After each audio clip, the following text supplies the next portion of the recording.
Hello friends, मेरा नाम है अंशुल सिन्हा और मैंने अपने आप को चैलेंज दिया कि मैं बिलियनर बनूंगा। तो दोस्तों, ये जर्नी अभी कहाँ तक पहुँची है वो सारी चीज़ें आपको आज इस एपिसोड में अपडेट करूँगा। तो मिलियन व्यू की जो जर्नी है दोस्तों, उसका अभी बैकग्राउंड म्यूज़िक का काम चल रहा है। अभी लास्ट 10 to 15 डेज़ में मेरे साथ क्या क्या हुआ वो सारी चीज़ें मैं शेयर करता हूँ आपके साथ। और मैं ये सारी चीज़ें क्यों कर रहा हूँ, रेगुलरली आप सभी लोगों के साथ शेयर करते हुए आ रहा हूँ कि मेरा जो मकसद है इस यूट्यूब सीरीज़ वीडियोस का वो ये है कि मेरे को पूरी कंट्री में बच्चा बच्चा बिलियनर चाहिए। तो उसी विज़न को लेकर मैं ये सारे वीडियोस बना रहा हूँ। और मेरे साथ जो जो हो रहा है इस जर्नी में, मेरे जितने भी एक्सपीरियंसेस हैं वो सारी चीज़ें मैं आप लोगों के साथ शेयर कर रहा हूँ, क्योंकि आप लोग भी जब इस जर्नी पर निकलोगे, मेरे जो भी चैलेंजेस है मेरे को ऐसा लगता है कि वो आपको हेल्प करेंगे। और यही मेरी विजन एंड मिशन है इस यूट्यूब चैनल को बनाने के लिए। तो दोस्तों, अभी एक बहुत इम्पॉर्टेंट टॉपिक पर मैं आज बात करने वाला हूँ आप सभी से, और वो ये है कि हायरिंग के ऊपर मैं आज बात करूँगा। तो होता क्या है दोस्तों, अभी जैसे मैं एक प्रोडक्ट बनाने की जर्नी में हूँ, एक ऐसा प्रोडक्ट बनाने की जर्नी पे, और जो मेरे को 100 करोड़ रुपए कमा कर देगा। तो अभी मेरा बैकग्राउंड म्यूज़िक का काम चल रहा है, लेकिन मेरे को हायरिंग करनी है, एक म्यूज़िक डायरेक्टर को हायर करना है। तो जब आप भी एक ऐसे क्रिटिकल स्टेज पर पहुंचोगे अपनी इस बिलियनर बनने की जर्नी पर, आपको हायरिंग करनी पड़ेगी। और जब आप हायरिंग करते हो तो वो हायरिंग करे कैसे? अभी hiring is the most challenging thing दोस्तों। अगर गलत इंसान, गलत लड़का आपकी टीम में आ गया तो आपकी पूरी टीम बर्बाद हो जाएगी और आप जो विजन अचीव करना चाहते हो वो नहीं होगी। लेकिन अब सबसे बड़ा चैलेंज कि अच्छे तरीके से हायरिंग करे कैसे, लोगों को पहचाने कैसे, ये सारी चीज़ें कैसे हो। दोस्तों, इस एपिसोड में मैं आपको मेरा पूरा हायरिंग का प्रोसेस बताऊंगा कि मैंने हायरिंग करी कैसे। तो सबसे पहला सिंपल स्टेप कि हमको जो टैलेंट चाहिए, अभी आप कुछ भी प्रोडक्ट बना रहे हो या फिर आपको एक लड़का चाहिए आपकी टीम में ज्वाइन करे, या फिर एक प्रोडक्ट में एक स्पेसिफिक चीज़ बनानी है, तो उसके लिए हायरिंग कहाँ से करें। अब जैसे मैं मेरा मूवी का एग्जांपल देता हूँ, मेरे को फिल्म बनानी और मेरे को म्यूज़िक डायरेक्टर ढूंढना है, लेकिन मेरे को अच्छे टैलेंटेड म्यूज़िक डायरेक्टर मिलेंगे कहाँ पे? तो जो सबसे पहला पॉइंट है दोस्तों, वो ये देखना है कि जगह को ढूंढना है। ये सारे म्यूज़िक डायरेक्टर लोग अवेलेबल कहाँ हैं, कौन सी सिटी में है, ये मेरे को मिलेंगे कहाँ में, अच्छे से अच्छे म्यूज़िक डायरेक्टर मेरे को मिलेंगे कहाँ में। मेरे को ये ऑब्वियसली ये नॉलेज है कि मुंबई में मिलेंगे मेरे को अच्छे म्यूज़िक डायरेक्टर, या फिर चेन्नई में मिलेंगे। लेकिन अब वो मुंबई में और चेन्नई में मेरे को मिलेंगे कहाँ से? मैं ऑफलाइन इंटरव्यू लूँगा कैसे, मैं वहाँ तक पहुँचूँगा कैसे? तो ये सारे लोग रहते कहाँ से? तो इसका ना मैंने थोड़ा सा होमवर्क किया। तो आपको भी अगर राइट टैलेंट चाहिए, कि आपको एक राइट टैलेंट को हायर करना है और आपको जानना है कि भाई ये राइट टैलेंट मेरे को मिलेगा कहाँ पे, तो आपको उसका होमवर्क और स्टडी करनी पड़ेगी। तो मेरा जो अभी 10-15 दिन था वो लास्ट ये होमवर्क और स्टडी में गया कि मेरे को ये फिल्म के लिए जो म्यूज़िक डायरेक्टर चाहिए वो मेरे को मिलेगा कहाँ पे, तो उसका मैं स्टडी कर रहा था। तो दोस्तों, we are living in a digital era, और we are living in era जहाँ पे सबसे तेज़ी से कम्युनिकेशन हो रहा है। तो जब मेरे मन में ये सबसे बड़ा थॉट प्रोसेस था कि यार मेरे को म्यूज़िक डायरेक्टर चाहिए, मैं इनको अब ढूंढूंगा कहाँ से, तो दोस्तों मुंबई में कौन से एरिया में मेरे को म्यूज़िक डायरेक्टर मिलेगा।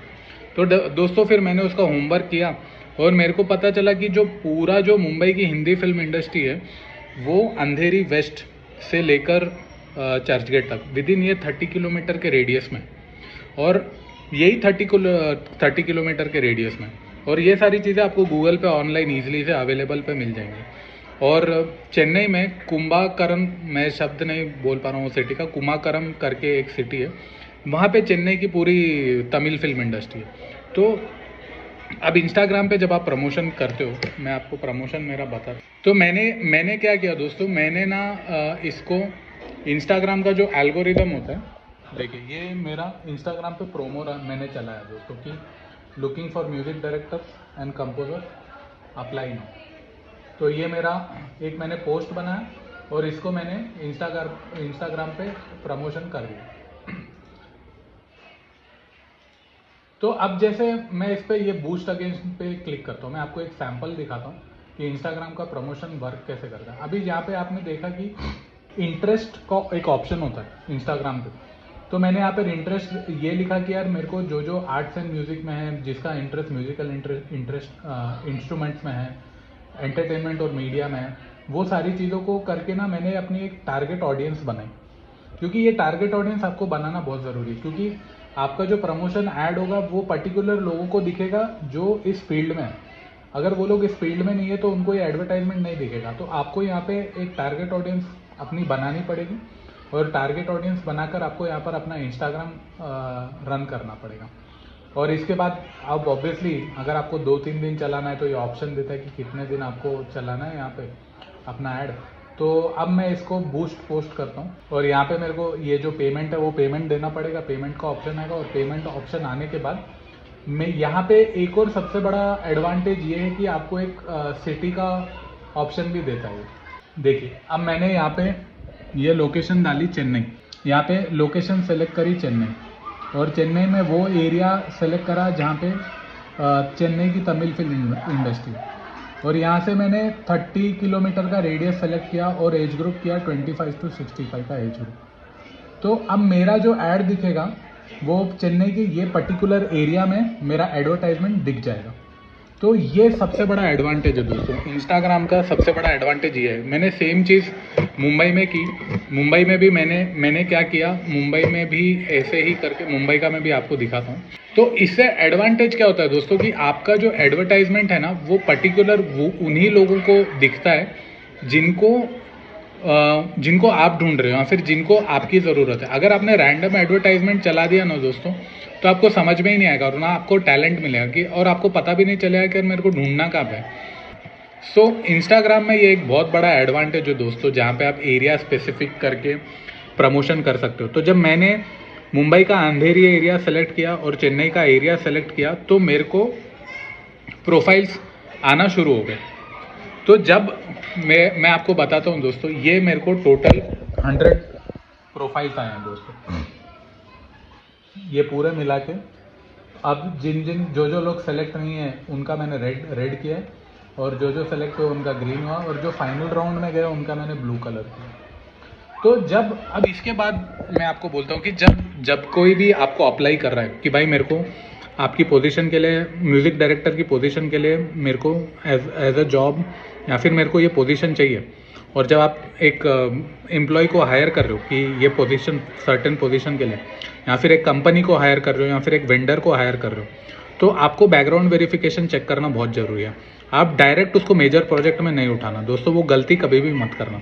तो मेरे पास जितने भी 100 एप्लीकेशंस आए दोस्तों, मैंने उनको एक सैम्पल सीन दिया, लेकिन वो सैम्पल सीन देने से पहले मैंने क्या करा, सबसे एनओसी साइन करवाया दोस्तों। तो अब आप ये देखें, ये पूरे एनओसीज है दोस्तों, जितने भी लोगों ने इस टास्क पे अप्लाई किया, ये 100 एनओसीज मैंने सबसे साइन करा। आपका जो हायरिंग प्रोसेस होगा ना दोस्तों, उसको बहुत टफ करना है, आपको उसको बहुत टफ करना है। अगर आप उसको टफ नहीं करोगे ना तो कोई भी चूतिया बंदा घुस जाएगा आपकी टीम में और आपके पूरे प्रोडक्ट की माधन हो जाएगी। भले थोड़ा टाइम लो, मैंने 15 दिन टाइम लिया दोस्तों, लेकिन मैंने ये मेक श्योर करा कि मैं राइट टैलेंट को हायर कर रहा हूँ, और राइट टैलेंट को हायर करने के लिए ये सारे टर्म्स एंड कंडीशन रखना बहुत ज़रूरी है। और फिर मैंने ऐसे एनओसी बनाया दोस्तों, मैं एक एनओसी का आपको सैंपल भी बताता हूँ। ये एनओसी का डॉक्यूमेंट है दोस्तों, और मैं सैंपल सीन उसी के साथ शेयर करूंगा जब वो मेरे को एनओसी साइन करके भेजेगा। तो सारे म्यूजिक डायरेक्टरों ने जिन लोगों ने मेरे को अप्लाई किया, उन्होंने ये एनओसी साइन किए और एनओसी साइन करके मेरे को फिर भेजा। तो यहाँ पे सबसे अच्छी चीज़ क्या हो गई मालूम दोस्तों, जो ईगोइस्टिक है, जो दोगलेपन करने वाले लोग हैं, जो धोखाधड़ी करने वाले लोग हैं ना, वो यहीं फिल्टर हो गए। तो आप इमेजिन करते हो, मेरे को 100 प्रोफाइल में से सिर्फ 75 कुछ एनओसीज हैं, यानी कि जो 25 लोग थे उनका कुछ ईगो इश्यूज था। वो लोग बोले हम लोग ये नहीं करेंगे, वो नहीं करेंगे, हम लोग इतने एक्सपीरियंस है, हम लोग ये है वो है, हम लोग ये सारी चीज़ें क्यों करें। तो उनका ईगो फैक्टर प्ले होता है दोस्तों, उनका ईगो फैक्टर पॉपअप होता है, क्योंकि आप अपना एक रुपया जो अपने मेहनत से दिन रात मेहनत करके 1 रुपया कमाया ना, वो पैसा आप हायरिंग पे इन्वेस्ट करने जा रहे हो। तो आपके लिए बहुत इंपॉर्टेंट है कि आप ये लेवल पे आप टेस्टिंग करो, आप लोगों को जांचो, आप लोगों को परखो। अगर आप परखोगे नहीं, उनको समझोगे नहीं ना, तो वो आपके हेडेक के जैसा आपके बाजू में आके बैठ जाएगा। फिर आप तो अपना सर पीट लोगे, आपका पैसा भी डूबेगा, फिर आप बिलियनर बन भी नहीं पाओगे। तो बिलियनर बनने की जर्नी में सबसे बड़ी जो लर्निंग है वो है ह्यूमन मैनेजमेंट की। और अलग अलग डिपार्टमेंट को, मार्केटिंग को, ह्यूमन रिसोर्सेज को, ऑपरेशन डिपार्टमेंट को आप कैसे मैनेज करते हो, उसमें उसको ऑर्गेनाइज करना, वो सारी चीज़ों को ऑर्गेनाइज करना बहुत ज़रूरी है। जितना आप ऑर्गेनाइज करके चलोगे चीज़ों को, उतना आपके लिए अच्छा। अब जैसे ही मेरे को ये जितने भी म्यूज़िक डायरेक्टर्स हैं, म्यूज़िक प्रोड्यूसर्स हैं, मेरे को जब इन लोगों ने अप्रोच किया तो मैंने क्या किया, मैंने मेरी फिल्म का एक प्रेजेंटेशन बनाया हुआ है दोस्तों, और ये प्रेजेंटेशन है दोस्तों मिलियन व्यूज़ का। ये मैंने एक डिटेल में प्रेजेंटेशन बनाया, इसमें सारी जानकारी है मेरी फिल्म के बारे में। तो ये सारी जानकारी पूरी इस प्रेजेंटेशन के अंदर है दोस्तों। तो जैसे ही मेरे को लोगों ने अप्लाई किया व्हाट्सएप पे, तो मैंने उनको डायरेक्टली ये प्रेजेंटेशन भेजा, और फिर जब उन लोगों ने मेरे को एनओसी साइन करके भेजा, एनओसी साइन करने के बाद मैंने उसको फिर सैम्पल सीन भेजा कि आप लोग ये सैम्पल सीन करिए, मेरे को कुछ क्रिएट करके दे दीजिए, फिर मैं सेकेंड राउंड में आपसे बात करूँगा। तो मेरे को टोटल 60 सबमिशन है दोस्तों। अब देखिए फ़िल्टर कैसे होते जा रहा है, जो ईगोइस्टिक लोग हैं, जो घमंडी लोग हैं ना, और जो फिर लेथार्जिक लोग हैं या फिर लेज़ी लोग हैं या फिर जो डरपोक लोग हैं, वो यहीं पे फ़िल्टर आउट होते जा रहे हैं। आपसे क्या गलती होगी, अब मेरे से भी गलती हुई थी कि स्टार्टिंग में मैंने इतना चैलेंजिंग राउंड नहीं लगाया, तो थोड़े आड़े टेढ़े लोग मेरी टीम में घुस गए। अब वो जब आड़े टेढ़े लोग टीम में घुस जाते हैं ना, वो तो अपनी बर्बादी करते ही करते हैं, लेकिन आपके साथ आपके प्रोडक्ट की भी बर्बादी करते हैं। फिर उनको झेलना पड़ता है, उनको समझा समझा के आगे लेकर चलना पड़ता है। तो सेम चीज़ यहाँ पर भी हुई दोस्तों, कि जब मैं यहाँ पे हायरिंग कर रहा था, मैं फिल्टरेशंस करता गया, तो मेरे को फिर 65 कुछ सबमिशन आए दोस्तों। फिर 65 में से मैंने सबके म्यूज़िक सुने, और जो मेरे को बेस्ट बंदा लगा, मैंने बेस्ट 18 लोगों को सेलेक्ट किया दोस्तों। और जितने भी लोग आए, मैंने उनको सबको ईमानदारी से रिप्लाई दिया दोस्तों, क्योंकि ये रिप्लाई करना बहुत ज़रूरी है। सामने वाला जो आपके लिए, आपकी पोजीशन के लिए अप्लाई कर रहा है, वो आपका टाइम भी इन्वेस्ट कर रहा है, और वो टैलेंट का रिस्पेक्ट करना बहुत ज़रूरी है। और यहाँ पे आपको किसी भी तरह का बयास नहीं करना है कि यार ये पर्टिकुलर कास्ट का, रिलीजन का है, मैं इसके साथ काम नहीं करूँगा, इसको समझ नहीं है, इसको स्किल सेट नहीं है, मैं इसके साथ काम नहीं करूँगा, अरे ये कपड़े कैसे पहना हुआ है, अरे इसका हेयर स्टाइल कैसे है। अगर आप ये सब देख के हायरिंग करोगे ना, तब आपको राइट टैलेंट नहीं मिलेगा। आप देखो कि उसका इंटेलेक्ट कैसा है, उसका थॉट प्रोसेस कैसा है, उसका एक्सपीरियंस क्या है, उसने पीछे पूरा काम क्या किया।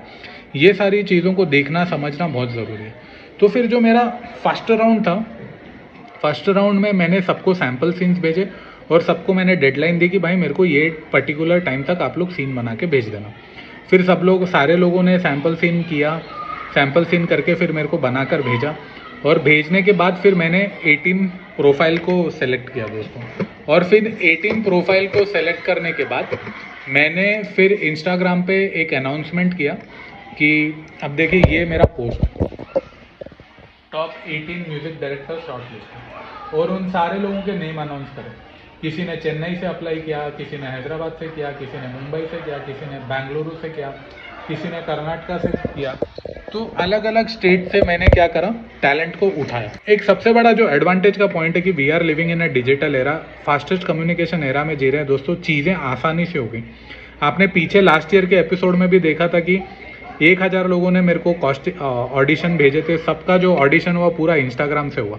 तो इंस्टाग्राम जो है उसका यूज़ आप करो दोस्तों, जितना हो सके उसका मैक्सिमम यूटिलाइजेशन करो। जितना मैक्सिमम यूटिलाइजेशन करोगे उतना एडवांटेज है। तो अब उसके माध्यम से मेरे को 60-72 प्रोफाइल्स तो मेरे को मिल गई। अब मेरे को बेस्ट टैलेंट इसको हायर करना था, और मेरा इन्वेस्टमेंट जो हुआ इंस्टाग्राम प्रमोशन पे, वो हुआ ऑलमोस्ट 1500 के आसपास। और मैंने इसका 6 दिन का एडवर्टाइजमेंट रन किया। 3 दिन चेन्नई में रन करा, 3 दिन मुंबई में किया, और मेरे को राइट टैलेंट मिल गया। अब आते हैं दोस्तों सेकेंड राउंड में। अब जब लोगों ने अच्छे आपको सैंपल करके भेजे, और कभी भी जिसको भी आप हायर करोगे ना, उसके 3-4 राउंड लेना, डायरेक्ट हायर मत करना। उसका देखना, उसका नॉलेज लेवल देखना, उसका पेशेंस देखना, सबसे बड़ी इंपॉर्टेंट चीज़ उसका बिहेवियर देखना। अभी मेरे को क्या हुआ, मेरे इसमें थोड़े टैलेंटेड लोगों ने अप्लाई किया, लेकिन अब उसका ईगो इतना है कि भाई हम इंटरव्यू के लिए नहीं आएंगे। उनका बिहेवियर इशू, मैं 5 बजे नहीं आऊँगा, मैं 6 बजे नहीं आऊँगा, ये वो।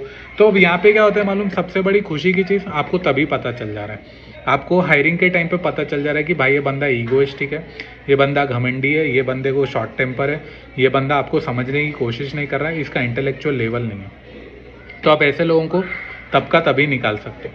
तो सेकेंड लोगों में सेकेंड राउंड में मैंने जब 18 लोगों को सेलेक्ट किया, उनके साथ क्या क्या हुआ दोस्तों फाइनल राउंड में सिलेक्शन के लिए, वो आपके लिए बहुत बड़ी लर्निंग होने वाली है दोस्तों इस एपिसोड में। तो वो सारी चीज़ें मैं आपके साथ बोलता हूँ। तो दोस्तों जब कभी भी आप हायरिंग करते हो और एक किसी के बंदे का इंटरव्यू ले रहे हो, तो एज अ HR मैनेजर या फिर एज अ फाउंडर आपको सामने वाले में देखना क्या चाहिए, सबसे बड़ा पॉइंट कि आपको उसको समझना कैसे चाहिए। तो सबसे पहला पॉइंट दोस्तों, देखो उसका बात करने का तरीका। पॉइंट नंबर 1, वो कैसे आपको ग्रीट कर रहा है, वो कैसे आपसे जो बातचीत करने का जो स्टार्टिंग पॉइंट है वो कैसे कर रहा है दोस्तों, नंबर 1। नंबर 2, वो आंखें छुपा के बात कर रहा है क्या, आपसे बात करते करते कभी इधर देख रहा है, कभी उधर देख रहा है, कभी ऐसा कर रहा है, ऐसा कर रहा है, और जब उसका मतलब है तभी वो आपकी तरफ देख रहा है। तो ऐसे जो लोग होते हैं ना दोस्तों, वो ये बॉडी लैंग्वेज दिखाता है कि दे आर नॉट इंटरेस्टेड। अगर किसी ने ऐसा बॉडी लैंग्वेज रखा तो that means they are not interested in listening to, या फिर ऐसा कर रहे हैं बात करने के टाइम पे, ठीक है, या फिर एकदम लेथर्जिक बिहेव कर रहे हैं। तो जब कभी भी आप किसी का भी इंटरव्यू ले रहे हो दोस्तों, आपको देखना है कि वो आपकी आंख में आंख डाल के बात कर रहा है क्या। अगर वो हेजिटेट हो रहा है तो वो ऑनेस्ट है या नहीं, आपको ऑनेस्टी देख रही है। आपको अगर सामने वाले को स्किल सेट नहीं भी है, टैलेंट है भी नहीं है, तो आप उसको काम सिखा दोगे, या फिर कहीं ना कैसे भी किसी भी लेवल पे आके उसको समझकर उसको एक पॉइंट पे आकर आप उसको हायर करोगे। लेकिन अगर सामने वाला ओपन माइंडेड नहीं है, अब तो आप उसके साथ क्या ही कर लोगे। अब सबसे बड़ा पॉइंट कि अब ये ओपन माइंडेड, इसको पहचाने कैसे, ये बंदा ओपन माइंडेड क्या है, उसको क्रॉस क्वेश्चन करो, अलग अलग तरीके से क्वेश्चन करो। अब जैसे मैं म्यूज़िक डायरेक्टर को ढूंढ रहा हूँ, तो मैं उससे पूछ रहा हूँ कि भाई what is your intellectual level, तुम एक म्यूज़िक को समझते कैसे हो, तुम्हारी सॉफ्टवेयर की समझ क्या है, तुम्हारा स्पिरिचुअलिटी लेवल का एक्टिवेशन कितना है, भगवान क्या है तुम्हारे लिए, तुम गॉड को क्या समझते हो। तो ये सारे तरीके से अलग अलग तरीके से एक एंगल से आप क्वेश्चन पूछो, क्योंकि जब आप सवाल पूछते हो ना, जब आप सामने वाले से बातचीत करते हो, तब आपको रियलाइज़ होता है कि बार इसका इंटेलेक्चुअल कितना है, ये बंदा कितना डीप है। और दूसरा सबसे इंपॉर्टेंट पॉइंट, कुछ नहीं समझ में आ रहा है ना, तो दोस्तों लोगों की आंखों को देखो, क्योंकि आंखें जो होती है ना, वो पूरी सच्चाई बताती है। अगर कोई भी फेक बनने की कोशिश कर रहा है ना, वैसे लोगों से दूर रहने का। अभी क्या होता है मालूम, कभी कभी ना तुक्के लग जाते हैं और लोग फाइनल राउंड तक पहुंच जाते हैं। लेकिन क्या ये जेन्युइनली वो सिचुएशन को डिजर्व करता है, वो एक पॉइंट को समझना बहुत ज़रूरी है। क्योंकि दोस्तों अभी मेरा म्यूज़िक का काम चल रहा है, तो ऑलमोस्ट ऑल क्योंकि मेरे को इसका बैकग्राउंड स्कोर करवाना है, फिर 5.1 मेरे को करवाना है। तो जब आप इतना मैसिव अमाउंट देकर किसी वेंडर को या फिर किसी टीम को या फिर किसी इंडिविजुअल को हायर कर रहे हो, तो उसकी आंखों को देखो दोस्तों, क्योंकि आंखें झूठ नहीं बोलती। अगर कोई ऐसा देख रहा है आपसे बात करने के टाइम पे, या फिर अभी जैसे मैंने जो इंटरव्यूज़ लेते हैं वो पूरे गूगल मीट के ऊपर लिए ऑनलाइन इंटरव्यू, लोग वीडियो पे नहीं आ रहे हैं, छुप छुप के डर के आपसे बात कर रहे हैं, तो दैट मीन्स वो लोग वीडियो पे क्यों नहीं आ रहे हैं, वो लोग खुल के आपसे आकर बात क्यों नहीं कर रहे हैं। तो ये जो सारे साइंस है ना दोस्तों, ये फेकनेस के साइन है कि लोग फेक है। लोग, अरे जब मैं इतना सारा पैसा दे रहा हूँ, तो तुम मेरे सामने लाइव वीडियो पे नहीं आ रहे हो और वीडियो पे छुप के बात कर रहे हो, तो मैं वैसे लोगों से बात क्यों करूँ। तुम चेहरा ही नहीं दिखा रहे हो अपना और मेरे से एक्सपेक्टेशन कर रहे हो कि भाई मैं तुमको 4 से 5 लाख रुपए का काम दूंगा, वैसा पॉसिबल नहीं है ना। तो मेरा जो पहला जो इंटरव्यू हुआ दोस्तों, अब मैं ये सारे पॉइंट्स आपके साथ क्यों शेयर कर रहा हूँ दोस्तों, क्योंकि जब आप कभी हायरिंग करोगे तो आप भी ये सारे चैलेंजेस से जाओगे, तो आप लोग वो चैलेंजेस से ना गुजरो, समझदार बन जाओ। इसीलिए मैं सारे एक्सपीरियंस आप सभी लोगों के साथ शेयर कर रहा हूँ दोस्तों, क्योंकि मेरा मकसद है, मेरे को पूरी इंडिया में बच्चा बिलियनर चाहिए। तो बिलियनर बनने के लिए एक प्रोडक्ट बनाना पड़ेगा जो आपको 100 करोड़ रुपए कमाने दे, और प्रोडक्ट बनाने के लिए क्या क्या चैलेंजेस आते हैं, वो सारी चीज़ें मैं डे 1 से आप सभी लोगों के साथ शेयर करते हुए आ रहा हूँ। तो दोस्तों जो मेरा जो पहला इंटरव्यू था, अब ये जो बंदा था ये थोड़ा पार्ट टाइम म्यूज़िक डायरेक्टर है दोस्तों, ये जॉब करते हुए म्यूज़िक का काम करता है। तो जब मैंने इसको क्रॉस क्वेश्चन करा, तो अब ऑब्वियसली मल्टीपल जगह पे बैलेंस कर रहा है, लेकिन ये बंदा बहुत अच्छा था। लेकिन जब मैंने उसको क्रॉस क्वेश्चंस करे, तो वहाँ पे वो हेजिटेट हुआ, वहाँ पे वो घबरा गया, और उसका बॉडी लैंग्वेज था, वो पानी पीने लग गया बीच में, मेरे से आंखें चुराने लग गया, और फिर मेरे को मैनिपुलेटिव रिप्लाई करने लग गया। तो जब आप यहाँ पे एक सबसे बड़ी लर्निंग ये है दोस्तों, आपको ये समझना होगा कि सामने वाले को अगर नॉलेज नहीं है और क्वेश्चन का आंसर नहीं पता है और वो अगर खुल के नहीं बोल रहा है कि भाई मेरे को नहीं पता है और मैन्युपुलेटिव रिप्लाई कर रहा है या फिर बचने की कोशिश कर रहा है, तो वो जो इंसान है दोस्तों वो मैन्युपुलेटिव है। क्योंकि वो अगर यहाँ पे मैन्युपुलेट कर रहा है तो कल को जब आप उसको हायर करोगे तो आपके साथ अगर वो कोई भी काम करेगा तब वो आपको वहाँ पर भी मैन्युपुलेट कर सकता है। तो दूसरा जो बंदा था दोस्तों वो बहुत टैलेंटेड था, उसको एक्सपीरियंस भी था, उसने बहुत सारे प्रोजेक्ट्स में बड़े बड़े प्रोजेक्ट्स में काम भी किया है। लेकिन अब ये जो बंदा था, मैंने इसको क्वेश्चन पूछा कि भाई तू मेरी फिल्म के लिए जब म्यूज़िक देगा तो तेरा सोर्स क्या है? सोर्स यानी कि सोर्स ऑफ इंस्पिरेशन क्या है कि तू एक कैरेक्टर के पॉइंट ऑफ व्यू से म्यूज़िक देगा, तू स्क्रीन प्ले के हिसाब से देगा या फिर तू विजन के हिसाब से देगा। तो अब यहाँ पर क्या हुआ दोस्तों, वो जब मैंने उसको ये एग्जैक्ट क्वेश्चन पूछा, ऐसे बहुत सारे, मैं आपको एक एग्जांपल दे रहा हूँ, ऐसे बहुत सारे क्वेश्चंस मैंने पूछे। तो जब मैंने इसको मल्टीपल क्वेश्चंस पूछे तो वो क्वेश्चन का आंसर नहीं देके वो मेरे को अपना आइडियोलॉजी बता रहा था और सही जवाब नहीं दे रहा था, खुल के वो साफ रिप्लाई नहीं कर रहा था। That means this is also a kind of manipulative behaviour कि जो प्रश्न आपसे पूछा गया है आप उसको अवॉइड करके, उसको स्किप मार के उसके आसपास घूम रहे हो और पॉइंट पे नहीं आ रहे हो, पॉइंट टू पॉइंट बात नहीं कर रहे हो। तो ऐसे लोगों से भी बचना बहुत ज़रूरी है। इनमें एक्सपीरियंस है, इनमें टैलेंट है, लेकिन मैन्युपुलेटिव बिहेवियर। और ये मैन्युपुलेटिव बिहेवियर कैसे पता चलता है? जब मैं उससे बात कर रहा था तो वो अपने सर को ऐसे कर रहा था, बॉडी को ऐसे कर रहा था, एवं एकदम ओवर कॉन्फिडेंट फील कर रहा था वो। तो ये सारी चीज़ें जो बताती कि कोई ऐसा कर रहा है या फिर that means he is not interested in you, he is just interested only the money part which you are going to give to him. वो उसको सिर्फ आपके पैसे में इंटरेस्ट है, उसको घंटा लेना देना नहीं है आपकी विजन से, आपकी सोच से, आप क्या अचीव करना चाहते हो, फिल्म के माध्यम से क्या अचीव करना चाहते हो, आपका क्या गोल है। उसने मेरे को ना गोल के बारे में पूछा ना मेरी विजन के बारे में पूछा, उसने सिर्फ वो ये सब कर रहा था और बोल रहा था मैं ये अवार्ड जीता हूँ, मैं ये मैं वो मैं। ठीक है, बट तुम सामने वाले को समझने की कोशिश कर रहे हो क्या? तो ये चीज़। अब जो नेक्स्ट बंदा था जिससे मैंने बातचीत करी दोस्तों, वो ना थोड़ा लेथर्जिक बंदा था। अब लेथर्जिक, अब पहचाना कैसा जाए लेथर्जिक बंदा? तो जब आपके साथ आकर वो बात कर रहा है, जब इंटरव्यू में आ रहा है और ऐसे हिलते डुलते आ रहा है, मजाक करते हुए आ रहा है, ही इज़ नॉट सीरियस, वो आपको सुनने की कोशिश नहीं कर रहा है, छोटी छोटी चीज़ों पे शॉर्ट टेम्पर हो जाता है, वैसे लोगों से बात नहीं करने का दोस्तों। अभी एक लड़का था जो लाइव नहीं आया दोस्तों, और मैंने उसको 11 बजे का टाइम दिया और वो मेरे को फ़ोन पे बोलता है, मुंबई का लड़का था, वो मेरे को फ़ोन पे बोलता है कि भाई ब्रो मैं अभी उठा हूँ।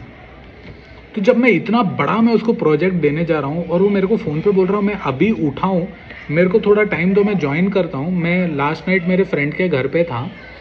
तो भाई तुम बोलना क्या चाह रहे हो? मेरा सबसे बड़ा क्वेश्चन सबसे ये है कि भाई जब तुमको इतनी बड़ी अपॉर्चुनिटी मिल रही है तो तुम करना क्या चाह रहे हो? तुमने ये अपॉर्चुनिटी को सीरियसली क्यों नहीं लिया? तो ऐसे लोगों से दूर रहना। अब ये फाइनल राउंड में घुस तो गए थे, लेकिन अगर मैं इनको हायर कर लेता दोस्तों तो आप सोचिए मेरी कितनी माँ बहन लग जाती थी। मैं बोलता था भाई काम कर, ये तो बंदा अपनी दुनिया में ही खोया हुआ रहता था। टैलेंटेड है लड़का, बहुत टैलेंटेड है, बट बिहेवियर इशू। तो ऐसे लोगों को नो बोलना है कि भाई तुम लोग नहीं आ सकते, हम तुमको ये काम नहीं देंगे। अब एक और 2 टीम थी दोस्तों जिनका मैंने इंटरव्यू लिया। मेरे को पता नहीं है दोस्तों ये क्या प्रॉब्लम है, क्या है, कैसा है। People are manipulative. अब 2 टीम में 3-3 लोगों की टीम थी दोस्तों। अभी एक लड़का उनका मेरे को पर्सनल व्हाट्सएप पर मैसेज करता है और बोलता है कि भाई जो रेम्यूनरेशन की बात है ना, वो तू मेरे फ्रेंड के साथ मत बात करना, तू मेरे साथ करना, ठीक है? और जो भी अग्रीमेंट के रिलेटेड जो भी चीज़ें होंगी, बातें होंगी, वो तू मेरे साथ करना, तू मेरे फ्रेंड के साथ मत करना। ऐसा मेरे साथ 2 टीमों ने किया। तो अब मेरा सबसे बड़ा क्वेश्चन है कि भाई जब तुम खुद ही एथिकल नहीं हो, तुम अपने खुद के दोस्त को धोखा दे रहे हो यार। तुम मैं जो 10 साल से 15 साल से उसके साथ म्यूजिक प्रोडक्शन का काम कर रहे हो और तब तुमको बड़ा प्रोजेक्ट आ रहा है तो तुम ऐसे मैन्युपुलेट करोगे, ऐसे मैन्युपुलेट करोगे कि भाई तुम उसके साथ नहीं बात करना। तो मैं आपको बताता हूँ दोस्तों, वो सारे जो कन्वर्सेशंस हुए हैं मेरे, मैं इसलिए आपको बताना चाह रहा हूँ दोस्तों कि क्योंकि लोग ऐसा भैंचोद ऐसा हरामी पॉलिटिक्स खेलते हैं। तो यहाँ पर ये लिखा हुआ है दोस्तों कि we can talk about at 4 PM and payment discussion we will carry on a separate call. तो मैं ये सारा पॉइंट आपको इसलिए खुल के दिखाना चाहता हूँ दोस्तों, क्योंकि जब जो इंसान अपने खुद के दोस्त के साथ लॉयल नहीं है, ठीक है, और जब मैंने इनका इंटरव्यू लिया, इसका दोस्त था दोस्तों, वो दोस्त को डोमिनेट कर रहा है, वो अपने खुद के पर्सनल दोस्त को डोमिनेट कर रहा है और खुद ये पोजीशन पे एंटर होने के लिए देख रहा है। इतना बड़ा पॉलिटिक्स। जब तुम खुद को ही धोखा दे रहे हो, अपने बंदे को धोखा दे रहे हो, तुम मेरे साथ क्या ईमानदारी कर लोगे? ऐसे लोग फेक होते हैं दोस्तों, ऐसे लोगों से बचना बहुत ज़रूरी है। ये लोग कैसा भी पॉलिटिक्स करके घुस तो जाएंगे, लेकिन ये लोग, जब ये बंदा अपने खुद के दोस्त को धोखा दे रहा है, तो ये मेरे साथ क्या ईमानदारी करेगा? अगर मैं इसको इतनी बड़ी जर्नी पर लेकर जाऊँगा, तो मेरे साथ क्या ईमानदारी रख लेगा ये? ऐसे लोग फेक होते हैं दोस्तों, ऐसे लोगों से 1000 गुना दूर रहना चाहिए अपने।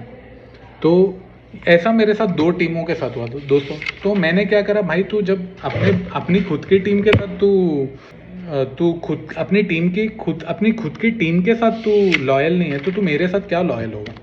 मेरे साथ तुम क्या ईमानदारी दिखा लोगे? और दोस्तों, एक बहुत इंपॉर्टेंट पॉइंट, मेरे को best corporate film of the year award मिला। मैंने उसका रील भी शेयर किया दोस्तों, मेरे इंस्टा पेज पे भी देखना आप। तो जो रेजोल्यूट ग्रुप ऑफ कंपनी, मैंने उनके लिए वीडियोस किया था, आप देख रहे थे कि अगस्त में मैंने किया था, कैसे क्लाइंट क्रैक किया था, वो सारी चीज़ें मैंने शेयर की। तो एक गुड न्यूज़ है दोस्तों, मैं मुंबई गया था, मुंबई में जाके मेरे को वो अवार्ड मिला और मैं वो रिसीव कर आया दोस्तों। ये एक मेरा अचीवमेंट हुआ था दोस्तों। और तो ये हो गया दोस्तों हायरिंग को लेकर, कि हायरिंग को देखना कैसे, समझना कैसे, और वो बंदे को सेलेक्ट करना दोस्तों जो आपके काम के लिए सीरियस है, और आपने जो भी सैंपल दिया है उसमें उसने कितनी लगन से काम किया, कितनी शिद्दत से काम किया, वो सारी चीज़ें देखना। वैसे लोगों को आगे लेकर चलना, और जो ईमानदारी से, पूरी ऑनेस्टी से, पूरी सच्चाई से आपके साथ बात करेगा, वैसे ही लोगों को आगे लेकर चलना। और कभी भी ना किसी के कपड़े पे किसी को जज करना, ना किसी के धर्म और रिलीजन पे जज करना, ना किसी के लुक्स पे किसी को जज करना। अगर आप ये सब देखने पे लग जाओगे ना, अरे भैंचोद इसका लुक अच्छा नहीं है, ये गोरा है, काला है, ये सब है, तो आपको राइट टैलेंट कभी भी नहीं मिलेगा। तो मैं जितने भी लोगों को, जब मैं इंटरव्यू ले रहा था, मैं उनका इंटेलेक्ट देख रहा था कि भाई इसको नॉलेज कितनी है, इसको अक्ल कितनी है, इसकी पढ़ाई लिखाई कितनी है, इसका प्रीवियस वर्क कितना है। तो ये सारी चीज़ों को देखना बहुत ज़रूरी है दोस्तों। जब आप ये सारी चीज़ों को देखते हो, तब आपको राइट टैलेंट मिलेगा दोस्तों। और इसको स्कैन करना बहुत ज़रूरी है दोस्तों, कि अलग अलग शहरों में ढूंढना और अलग अलग शहरों से ढूंढ कर निकाल कर एक राइट स्किल सेट और राइट टैलेंट को ऑनबोर्ड कर लेकर आना। तो दोस्तों, गुड न्यूज़ ये है कि मेरे को म्यूज़िक डायरेक्टर मिल गया। अभी मेरी 15 दिन से मेहनत चल रही थी दोस्तों, 15 दिन से। ये जो आधा महीना, आज 19 तारीख हो गई है, पूरे जो 19 दिन गए, ये पूरा म्यूज़िक डायरेक्टर ढूंढने में गए दोस्तों। मैंने 100 प्रोफाइल देखी दोस्तों, पूरे मेरे नोट्स बनाए, किसको हायर करना है, किसको रिजेक्ट करना है। अभी सबके म्यूज़िक देखे, सब लोगों ने मेरे को सैम्पल्स भेजे दोस्तों, वो भी मैं आपको दिखाता हूँ दोस्तों। तो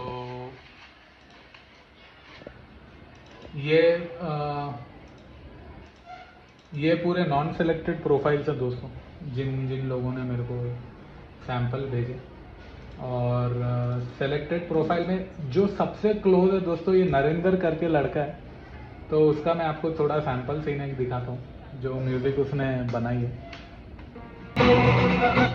पूरा सीन तो नहीं बताऊंगा दोस्तों, पूरा सीन देखने के लिए आपको फिल्म देखनी पड़ेगी, क्योंकि ये जो प्रोडक्ट है, मैं इस पे मेहनत कर रहा हूँ कि ये प्रोडक्ट मेरे को 100 करोड़ रुपए कमा के देगा। इसलिए मैंने आपको सिर्फ जिस दिखता है, थोड़े क्लिप्स दिखाए। और लाइफ में एक्साइटेड रहने का दोस्तों, भले चाहे भैंचुत पूरी तरह से फेल हो रहा हो, लेकिन लाइफ के प्रति एक्साइटमेंट रखनी चाहिए, क्योंकि life is a one time experience. ये जीवन आपको बार बार मिलने वाला है नहीं दोस्तों। So many congratulations to Social DNA for taking away the bronze medal for Best Corporate Video.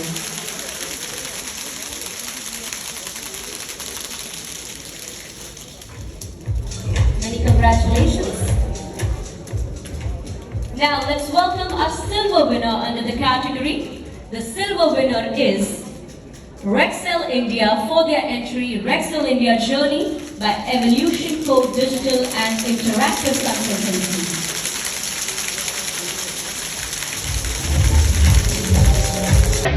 This is Digi's Award 2025 and this is dedicated to Aditya. Srija, and we have received this award for the corporate film, and the name of this film is Resolute Group of Photos. This event is happening today in Mumbai, and I am thankful to all the team members. Sincere thanks to Sushant, to Manohar, to Surinder Anna, to Manikant, to Krishna, and to all my photography team, and to all the post-production production team. They deserve this award. Guys, look at this, what you guys have done. Hello friends, मेरा नाम है अंशुल सिन्हा और मैंने अपने आप को challenge दिया कि मैं बिलियनर बनूंगा दोस्तों। तो दोस्तों, आज का जो एपिसोड है दोस्तों, इसमें जो भी मेरे साथ एक्टिविटी हुई है, पिछले सितंबर 18 को 2023 को ये जर्नी मेरी स्टार्ट हुई थी और अभी 2025 हो चुका है। तो ये पिछले 1.5 सालों में मेरे साथ क्या क्या हुआ, वो सारी चीज़ें मैं आज आपके साथ इस एपिसोड में मैं शेयर करना चाहता हूँ दोस्तों। क्योंकि अभी तक जो भी एपिसोड्स आपके साथ शेयर करे मैंने, वो थोड़ा ऊपर से थे, तो शायद आपको कुछ समझ में नहीं आया रहेगा। तो अभी मैं इस एपिसोड में डिटेल में एक ब्रेकअप मैंने बनाया और वो ब्रेकअप आप लोगों के साथ मैं इस एपिसोड में मैं शेयर करूँगा। तो दोस्तों, ये जो है, ये मैंने इसका नाम दिया बिलियनर टेम्पलेट दोस्तों, यानी कि 100 करोड़ रुपए कमाने का टेम्पलेट। तो मैंने क्या क्या किया, मेरी लाइफ की जो जर्नी है जो पिछले 1.5 साल में हुई है, उसमें मैंने क्या क्या ऑब्जर्व किया, मेरे क्या क्या ऑब्जर्वेशन थे, वो सारी चीज़ें मैंने एक ऐसा टेम्पलेट बनाया जो मैं आप लोगों सभी लोगों के साथ शेयर करूँगा। तो दोस्तों, होता क्या, सबसे पहले आप एक किसी जॉब में फंसे हुए रहते हो या फिर एक छोटे बिजनेस में फंसे हुए रहते हो। ये सब लोगों के साथ हो रहा है आज की तारीख में। हर कोई ना कोई किसी ना किसी जॉब में फंसा होगा या फिर किसी छोटे बिजनेस में फंसा होगा। आप लोगों के साथ भी होता होगा कि यार शिट यार, मेरे को ज़्यादा पैसे कमाना है, मेरे को समझ में नहीं आ रहा है, लेकिन मैं इस जॉब में फंसा हुआ हूँ, मैं एक छोटे बिजनेस में फंसा हुआ हूँ, मेरी ग्रोथ कैसे होगी, मैं पैसे कैसे कमाऊंगा, मेरे को कुछ समझ में नहीं आ रहा। तो आपकी जो लाइफ है ना, आपकी जो जॉब है ना, एट प्रेजेंट करेंटली यहाँ पर अटकी हुई है एक छोटे से बिजनेस में, जहाँ पे आप एक कोई सब्जी बेचने का बिजनेस कर रहे होंगे, या फिर छोटी सी किराने की आपकी दुकान होगी, या फिर कुछ प्लास्टिक बेचने की छोटी सी दुकान होगी। तो आप लोग हर कोई यहाँ पर ना इस छोटी सी जगह पर फंसे हुए। तो जब आप यहाँ पर अटके हुए हो ना दोस्तों, यहाँ से जो आपको पैसा आ रहा है ना, उसको उंगली नहीं करने का, ये इसको बंद नहीं करना है या फिर ये नौकरी को छोड़ने का नहीं है। जॉब में आके आपको क्या करना है, पैरेलली एक स्किल सेट लर्न करना है, एक पैरेलली स्किल सेट लर्न करना है। और जब आप ये स्किल सेट सीखोगे, तब आपको देखना है कि आपके दिल को खुशी मिल रही है या नहीं मिल रही।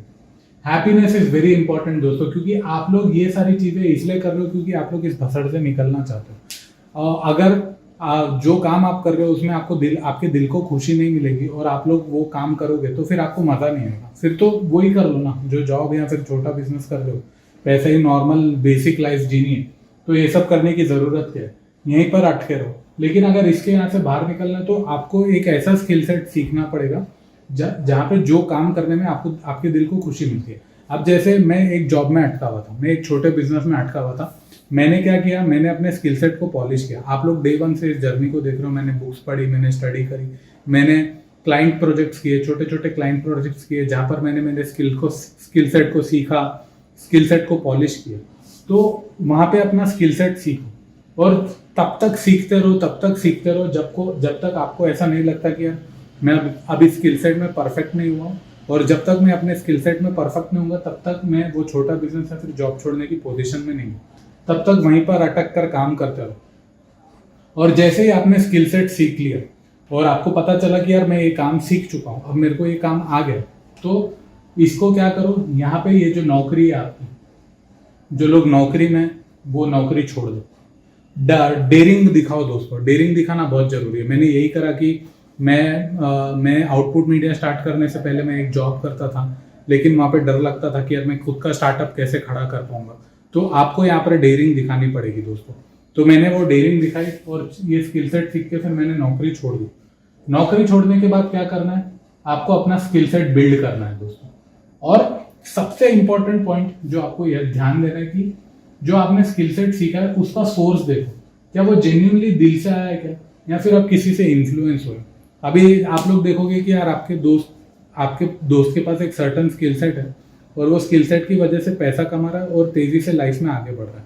आपने क्या किया, उसको कॉपी पेस्ट करने के लिए चले गए। अगर आप उसको कॉपी पेस्ट करने जाओगे तो उसके जो फेलियर्स है उसके बाद एक आइडिया होगा, एक तरीका होगा उन सारी समस्याओं से बाहर निकलने का, आपके पास नहीं होगा, आप फंस जाओगे। तो ये बहुत ज़रूरी है कि जो स्किल सेट आप बिल्ड कर रहे हो वो काम करने में आपको खुशी मिले। अब जैसे मैं फिल्म मेकर था, मैंने आप लोगों ने देखा होगा कि इस जर्नी के स्टार्टिंग में मैं जब हॉस्पिटल्स में जा रहा था, प्रमोशन कर रहा था, मार्केटिंग कर रहा था, मेरा 2 से 3 लाख का नुकसान हो गया। बट मैंने एक स्किल सेट सीखा और वो काम करने में मेरे को खुशी मिल रही, इसलिए मैं अपने आप को पुश करते गया। इस जर्नी में, ये बिलियनर बनने की जर्नी में सबसे इंपॉर्टेंट चीज़ है कि जो भी आप काम कर रहे हो ना उसमें आपको खुशी मिलनी चाहिए। कल को आप इस जर्नी में फेल भी हो गए तो आपको ऐसा रिग्रेट नहीं होना चाहिए यार मेरा बहुत सारा पैसा डूब गया। तो आप देखो कि आपको खुशी मिल रही है क्या, आपका जो स्किल सेट है, जो आप बिलियनर बनने के लिए बनने के लिए जो स्किल सेट, सर्विस या फिर प्रोडक्ट जो भी जिस डायरेक्शन में जाओगे वो किसी और से इन्फ्लुएंस होना नहीं चाहिए। उसमें आपका खुद का एक्सपीरियंस होना चाहिए। अब जैसे फॉर एग्जांपल मेरा फिल्म मेकिंग था, तो मेरे को अच्छा लगता है फिल्म मेकिंग करना, तो मैंने उसी के अराउंड ही मेरा प्रोडक्ट बना। अभी नेक्स्ट जो आपका स्किल सेट है ना दोस्तों, जो लेवल याद रखो, ये जो पॉइंट है लेवल जिसको बोलते हैं, तो आप कौन से लेवल पर खड़े हो। अभी जैसे फॉर एग्जांपल आप बोलोगे यार अंशुल हम लोग बिगिनर लेवल पर अभी खड़े हुए, तो बिगिनर लेवल पे जब आप खड़े हो तो वो लेवल के हिसाब से अपने क्लाइंट को देखो। अभी आप एक्सपेक्टेशन करोगे कि आप खुद बिगिनर लेवल पे हो और आपको बड़ा क्लाइंट मिले, फिर तो मुश्किल है। तो जो भी लेवल पे हो, जहां पर आपने जॉब छोड़ा या फिर छोटा बिजनेस छोड़ के जो लेवल पे खड़े हो, वो लेवल के मुताबिक अपने क्लाइंट को हासिल करो। अभी जैसे फॉर एग्जांपल मेरा एग्जांपल देता हूँ, आप लोगों ने बिगिनर जर्नी पर देखा था कि ये जब स्टार्टिंग में हम लोगों ने हॉस्पिटल्स में मार्केटिंग की, हॉस्पिटल जा जाके मार्केटिंग करके हम लोगों ने फिर वहाँ से प्रोजेक्ट्स उठाने की कोशिश की। तो जो 3 महीने का जो टाइम पीरियड था वहाँ पे सिर्फ मार्केटिंग चली और मैं जाके लोगों को बोलता था कि मैं आपके लिए प्रोडक्ट बना सकता हूँ, मैं आपके लिए कुछ शॉर्ट फिल्म बना सकता हूँ, मैं कुछ एड फिल्म बना सकता हूँ। तो वहाँ से क्या हुआ, मेरे लेवल और मेरे स्किल सेट के हिसाब से मैंने प्रोजेक्ट उठाना शुरू किए और मेरी स्किल को बिग पिक्चर यानी कि बड़े क्लाइंट्स के लिए या फिर बड़ा प्रोडक्ट बनाने के लिए उसको मैंने फिर और पॉलिश किया। और उसके बाद जब आपको छोटा लेवल पे, आप जब छोटे क्लाइंट को अट्रैक्ट करने के लिए जाते हो तब आपको टाइम टेबल बनाना पड़ेगा दोस्तों। अब जो डे का टाइम है, डे टाइम पे आपको वर्क करना है मार्केटिंग करने पे और अपना स्किल सेट बेचने पे और देखने में कि भाई मेरे लेवल का कौन सा क्लाइंट है जो जिनके लिए मैं अपनी सर्विस, अपना स्किल सेट या फिर अपना प्रोडक्ट बेच सकता हूँ और मेरा जो खर्चा पानी है वो मेरे को आता रहे। अब जैसे ही आप उसको डिवाइड करोगे, डे टाइम पे आपने क्या किया, मार्केटिंग करी, मार्केटिंग करने के बाद आप गए, आपने अपना स्किल सेट, अपना सर्विस बेचा और बेचने के बाद क्या किया, आपका जो मॉर्निंग का टाइम है, मैं आपका जो टाइम है मैं उसको डिवाइड करने के लिए बोल रहा हूँ। आपका जो नाइट का और जो मॉर्निंग का टाइम है उसको डिवाइड करो। अब जो मॉर्निंग का टाइम, अब जैसे मैंने क्या किया, मैंने ये किया कि डे टाइम पे मैं मार्केटिंग करता था और क्लाइंट्स को जाकर बोलता था कि मैं आपके लिए एड फिल्म्स कर सकता हूँ, मैं शॉर्ट फिल्म्स कर सकता हूँ, मैं ये वो कर सकता हूँ। तो वहाँ से मेरे को क्लाइंट आना शुरू हो गए। अब इसके बाद क्या हुआ, तो जो मेरा मॉर्निंग का टाइम था, जैसे कि आप लोगों ने इनिशियल एपिसोड में देखा होगा, जो मॉर्निंग का मेरा 5 to 10 का जो टाइम था, वो जो विंडो था वहाँ पे मैं स्टडी करता था कि मैं अपना बिग जो बिलियनर बनने की जर्नी है उसके लिए मेरे को बड़ा प्रोडक्ट चाहिए जो लाखों करोड़ों लोगों की समस्या को सॉल्व करे। अभी जो मैं लेवल पे हूँ, अभी जो मेरा स्किल सेट है वो लाखों करोड़ों लोगों की समस्या को सॉल्व नहीं कर पा रहा है, इसलिए मैं ज़्यादा पैसे नहीं कमा पा रहा हूँ। तो दोस्तों ये एक रूल याद रखो, अगर आपको ज़्यादा पैसे कमाने हैं ना तो ज़्यादा लोगों की समस्या को सॉल्व करना पड़ेगा। तो आपको अपने स्किल सेट को, अपने अंडरस्टैंडिंग लेवल को, अपने थॉट प्रोसेस को एक्सपांड करना पड़ेगा, अपनी विजन को एक्सपांड करना पड़ेगा, तब जाकर आप ज़्यादा लोगों की समस्याओं को सॉल्व कर पाओगे। तो अब लेकिन वो समझने के लिए टाइम चाहिए, वो समझने के लिए, दुनिया को समझने के लिए, किताबें पढ़ने के लिए, रिसर्च करने के लिए, अपने आसपास लोगों को, दुनिया को देखने के लिए। तो ये जो टाइम है ना उसको डिवाइड करो, जो टाइम टेबल बनाओ कि डे टाइम पे यार मैं सिर्फ मेरा जो स्किल सेट है, जो लेवल पे मैं खड़ा हूँ उसको बेचूंगा और उसको बेचकर पैसा कमाऊंगा। और फिर जो मॉर्निंग का टाइम है, इवनिंग का टाइम है, मैं वो देखने की कोशिश करूँगा। मैं अपने आसपास ऑब्जर्व करूँ कि यार मेरे स्किल सेट के हिसाब से मेरे आसपास समाज में क्या प्रॉब्लम है जिसको मैं सॉल्व करके ज़्यादा पैसे कमा सकता हूँ। तो आप ये जर्नी पे क्या होगे दोस्तों, फर्स्ट सर्कल पे आओगे। सर्कल 1 क्या है, आपने मार्केटिंग करी, आपका जो लेवल है, जो आप लेवल 1 पे खड़े हुए हो, लेवल 1 के हिसाब से आपने मार्केटिंग करी। मार्केटिंग करने के बाद आपने देखी कि यार मेरी प्रोडक्ट की डिमांड कितनी है। अब ये जो प्रोडक्ट की मैं बात कर रहा हूँ, ये जो पहला लेवल का जो आपका प्रोडक्ट है ना, वो प्रोडक्ट की मैं बात कर रहा हूँ। तो यहाँ पर आपने डिमांड देखी, यार मेरे स्किल सेट की डिमांड कितनी है, मैं जो लेवल पे खड़ा हुआ उसकी डिमांड कितनी है। फिर आपको देखना है कि उसकी सप्लाई कितनी है, यानी कि कॉम्पिटिटर एनालिसिस कर रहा है कि सेम प्रोडक्ट मार्केट में कितने लोग बेच रहे हैं। तो वो एक आपको स्टडी करके देखना पड़ेगा। अभी जैसे फॉर एग्जांपल मैंने आपको इनिशियली स्टेज में बोला था कि मैं हॉस्पिटल्स में जा रहा हूँ, मार्केटिंग कर रहा हूँ, तो मैंने ये स्टडी करी कि हैदराबाद में ऑलमोस्ट ऑल 100 हॉस्पिटल है। 100 हॉस्पिटल को कॉर्पोरेट और ब्रांड सेलिंग की ज़रूरत पड़ेगी। लेकिन फिर मैंने कॉम्पिटिटर एनालिसिस भी की। कॉम्पिटिटर एनालिसिस कैसे करी, मैंने 100 हॉस्पिटल्स की वेबसाइट पर जाकर देखा और देखा कि उनके पास कॉर्पोरेट फिल्म है या नहीं, उनके पास उनकी एड फिल्में हैं या नहीं है। तो जब मैंने एक डेटा बना और जो उसमें से मेरे को पता चला कि 100 में से 60 to 70 हॉस्पिटल के पास एड फिल्म है ही नहीं, और जो मेरे जो कॉम्पिटिटर थे वो इस सेक्टर में अटैक नहीं मार रहे थे। तो मेरे को ये जो जगह है, ये सेगमेंट खाली दिखा। तो मैंने मेरे स्किल सेट के हिसाब से मैं ये सेगमेंट में घुस गया और फिर मैंने वहाँ से प्रोजेक्ट उठाना शुरू कर दिया। तो कॉम्पिटिटर एनालिसिस करना है, फिर जो प्रोडक्ट है उसको फिर मार्केट में लेकर जाकर मार्केटिंग करना है और उनको बताना।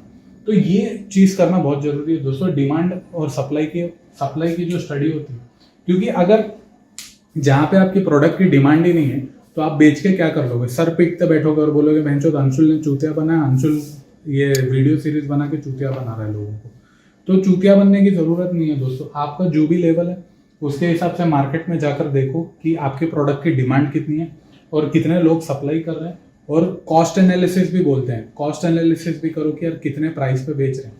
तो ये फर्स्ट सर्कल पे अटकोगे दोस्तों। जो मैं पिछले 1 साल से अटका हुआ हूँ बिलियनर बनने की इस जर्नी में, मैं पिछले 1-1.5 साल से यहीं पे अटका हूँ। लेकिन ये जो सर्कल है ना दोस्तों, ये आपको मनी कमा के देगा, ये आपको पैसा कमा के देगा। और ये जो पैसा है ना, इसमें से जो भी फंडिंग है ना, एक 30% या 40% का जो इन्वेस्टमेंट बोलते हैं ना, वो आपको बिग पिक्चर विजन पे डालना। यानी कि funding for a billionaire product. For me it was million views. तो मैंने क्या किया, यहाँ से जो भी पैसा आता था, जो भी क्लाइंट प्रोजेक्ट से मेरे को पैसा आ रहा है, मैंने उसका जो पैसा है उसको मिलियन व्यूज बनाने के लिए इन्वेस्ट किया। तो ये सारी चीज़ें हुई दोस्तों। ये एक टेम्पलेट है जो आपको अडॉप्ट करना है बिलियनर बनने की जर्नी में। और देर इज नो शॉर्टकट दोस्तों। ऐसा नहीं है कि भैंचोद बिलियनर बनने की जर्नी में ऐसे गए, मुंह उठाए, बेच दिया, कुछ भी चूतियापा कर दिया, जूते खाओगे फिर। तो ये एक टेम्पलेट है दोस्तों। ये तरीके से जाओगे तो आपको फिर बिलियनर बनने से कोई नहीं रोक सकता। तो यहाँ से जो भी सर्कल 1 है आपका, सर्कल 1 से जो भी आपका पैसा आ रहा है उसको बड़ा जो प्रोडक्ट है वो प्रोडक्ट बनाने में इन्वेस्ट करते रहो। अब ये बड़ा प्रोडक्ट बनाना कैसा है उसके मैं सारे वीडियोस रेगुलरली आपके साथ शेयर करते रहा हूँ। लेकिन मैं इस वीडियो को अभी यहाँ स्टॉप करता हूँ और मैं एक और वीडियो अभी बनाऊंगा दोस्तों, जिसमें मैं आपको बताऊंगा कि अब बड़े प्रोडक्ट को समझना कैसे है। तो उसके लिए मैं मेरा जो मिलियन व्यू का है उसका मैं एग्जाम्पल भी आपको दिखाऊंगा कि मैंने कैसे समझा और कैसे मेरे प्रोडक्ट को बनाया। आप लोग भी इस एग्जाम्पल के माध्यम से समझिए दोस्तों कि आपको वो प्रोडक्ट को बनाना कैसे है, दुनिया को समझना कैसा है और प्रोडक्ट बनाने की जगह, क्योंकि आप सिर्फ एक ऐसा प्रोडक्ट बनाने जा रहे हो जो आपको 100 करोड़ रुपए कमा के देगा और ये आपकी आत्मा को, आपकी स्पिरिचुअलिटी लेवल को आपको हर एंगल से टेस्ट करेगा दोस्तों। तो ये पॉइंट को समझने के लिए मैं एक नेक्स्ट वीडियो बनाऊंगा दोस्तों, जहाँ पे मैं आपको बताऊंगा कि यहाँ से जो पैसा आ रहा है, ये जो पैसा है इसको कैसे इन्वेस्ट करना है पैसा, उसकी जो स्मार्ट स्ट्रेटजीज है वो मैं नेक्स्ट वीडियो में बताता हूँ। वीडियो खत्म करने से पहले मुझे पूरी कंट्री में बच्चा बिलियनर चाहिए। हेलो फ्रेंड्स, मेरा नाम है अंशुल सिन्हा और मैंने अपने आप को चैलेंज दिया कि मैं बिलियनर बनूंगा। तो दोस्तों ये वीडियो में आज हम बात करेंगे कि क्या हुआ मेरे साथ। जो मेरी जो जर्नी 18 सितंबर 2023 को स्टार्ट हुई थी उसका मैंने पूरा ब्रेकअप बनाया कि मेरा टाइम कहाँ का इन्वेस्ट हुआ और कितना टाइम इन्वेस्ट हुआ। क्योंकि जब मैंने ये जर्नी स्टार्ट करी थी तब मैंने सोचा था कि ये 6 मंथ्स की जर्नी होगी, लेकिन अब मेरी विजन इतनी बड़ी विजन देखी है मैंने कि मेरी जर्नी में जो भी कुछ हुआ वो सारी चीज़ें मैं आज इस एपिसोड में शेयर करना चाहता हूँ आप लोगों के साथ। क्योंकि मेरा मकसद ये है कि जो भी चैलेंजेस मेरी लाइफ में आ रहे हैं इस प्रोडक्ट को बनाने के लिए, वो सारे लाइव चैलेंजेस आप सभी लोगों के साथ शेयर करूं, क्योंकि मेरा विजन ये है कि पूरी इंडिया में बच्चा बच्चा बिलियनर होना चाहिए। तो चलिए देखते हैं दोस्तों। तो जो सितंबर से दिसंबर का जो मेरा टाइम था दोस्तों, वहाँ पे जो मेरा मॉर्निंग का टाइम था, वहाँ पे मैं इस प्रोडक्ट की स्क्रिप्ट पे काम करता था, रिसर्च पे काम करता था, स्टडी पे काम करता था। और जो मॉर्निंग का टाइम था, जो ऑलमोस्ट कभी कभी 6 बजे उठ जाता था, कभी कभी 5 बजे उठ जाता था, जो 10 बजे तक का टाइम था उसको मैंने वहाँ पे डिवाइड किया और वहाँ पे इसके स्टडी पर काम करता था। जैसे कि मैंने आपको प्रीवियस वीडियो में बताया था कि जो बिलियनर बनने का जो टेम्पलेट दिया था कि आपको जॉब करते हुए पहले एक स्किल सेट सीखना है, स्किल सेट सीखने के बाद छोटे लेवल पे क्लाइंट उठाने हैं, और क्लाइंट उठाने के बाद जो भी पैसा आ रहा है उसको धीरे धीरे जो आपका बड़ा प्रोजेक्ट है जो आपको 100 करोड़ रुपए कमा कर देगा, आपको पैसा उसमें इन्वेस्ट करना है। क्योंकि ज्यादा पैसा कमाना है तो ज्यादा लोगों की समस्या को सॉल्व करना पड़ेगा, आपको अपना स्किल सेट बढ़ाना पड़ेगा, आपको अपनी सर्विस का साइज बढ़ाना पड़ेगा और आपको अपनी टीम का साइज बढ़ाना पड़ेगा, तब आप 100 करोड़ रुपए कमा सकोगे। तो मॉर्निंग का जो टाइम था वहां पर मैं ये करता था। जो सबसे अच्छी चीज हुई वो ये हुई कि दोस्तों जो सितंबर 2023 से लेके जनवरी 2024 तक ये जो स्पेसिफिक मेरा जो टाइम था दोस्तों, ये आप लोग ध्यान से सुनिए। ये बिलियनर बनने की जर्नी से पहले आपका जो छोटे लेवल का जो स्किल सेट है वहां पे आपको मार्केटिंग करनी है। चाहे अभी जैसे मेरा था, मैंने क्या किया, 100 हॉस्पिटल्स में जाकर मैंने मार्केटिंग करी और उनको बोला कि मैं आपके लिए कर सकता हूँ। और मेरा आप लोगों ने देखा था, मेरी एक छोटी सी टीम बनाई थी, मैंने 2 लोगों को हायर किया था और फिर वो फेल हो गया और वहां पे मेरे को प्रोजेक्ट फास्ट नहीं आए। लेकिन सबसे अच्छी जो चीज मैंने की, जो सितंबर से जनवरी तक, सितंबर, अक्टूबर, नवंबर, दिसंबर, ये 4 महीने मैंने सिर्फ मार्केटिंग करी दोस्तों। अब मैं आपको बता रहा हूँ कि आप लोग भी जब ये जर्नी में उतरोगे तो आपके पास जो भी छोटा लेवल का स्किल सेट होगा जिसको बेचकर आप पैसे कमा रहे हो, उसकी ना 4 महीने रिगरस मार्केटिंग करना दोस्तों। वो मार्केटिंग करना बहुत जरूरी। क्यों? क्योंकि आप वहां पे सीड सोइंग कर रहे हो, यानी कि बीज बो रहे हो। अब ये बीज को बोना बहुत जरूरी है। अब ये बीज कब ग्रो होंगे? आपकी जर्नी के बीच में ग्रो होंगे। क्योंकि जर्नी के बीच में, अभी जैसे मैं मिलियन व्यू बना रहा था, बीच बीच में मेरे पास पैसे खत्म हो गए, तो पैसे खत्म होने के लिए मेरे को क्लाइंट चाहिए थे। तो मैंने ये जो बीज बोए ना दोस्तों, इनिशियल 4 मंथ्स में, वो मेरे को 2024 में वो ग्रो हुए। तो थोड़े क्लाइंट्स बीच बीच में पॉपअप हुए और उन्होंने फिर मेरे को प्रोजेक्ट्स करवाए, तो वहां से मेरा पैसा आया। तो अभी आप लोग सोचते रहोगे कि यार अंशुल को फिल्म बनाने के लिए पैसा कहाँ से आ रहा है, प्रोडक्ट बनाने के लिए पैसा कहाँ से आ रहा है। तो मेरी ये जो 4 महीने की मार्केटिंग थी, वो मार्केटिंग का एडवांटेज ये हुआ कि मेरे को लास्ट ईयर 10 प्रोजेक्ट क्रैक हुआ। ये जो मैंने मार्केटिंग करी थी, और उसकी वजह से वो पैसे से मैं मिलियन व्यू पे फंडिंग कर सका। क्योंकि जब मैं मिलियन व्यू में था, काम कर रहा था, मेरी मार्केटिंग पूरी तरीके से बंद हो चुकी थी।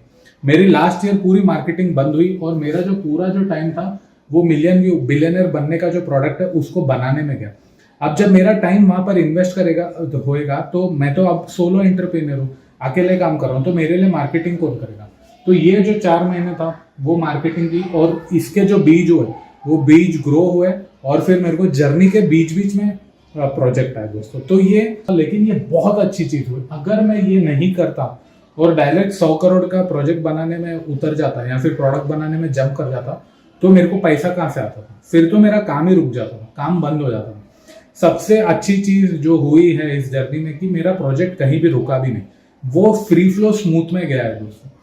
तो जो सितंबर से जो जनवरी का टाइम था, मैं क्या कर रहा था, मॉर्निंग के टाइम पे स्क्रिप्ट लिख रहा था, और स्क्रिप्ट लिखते मैंने ये प्रोडक्ट बनाया। अब आप लोग देख सकते हो, क्योंकि डे 1 से मैं ये रेगुलर सारे वीडियोस बनाते हुए आ रहा हूँ और मैंने सारी चीजें अपडेट की।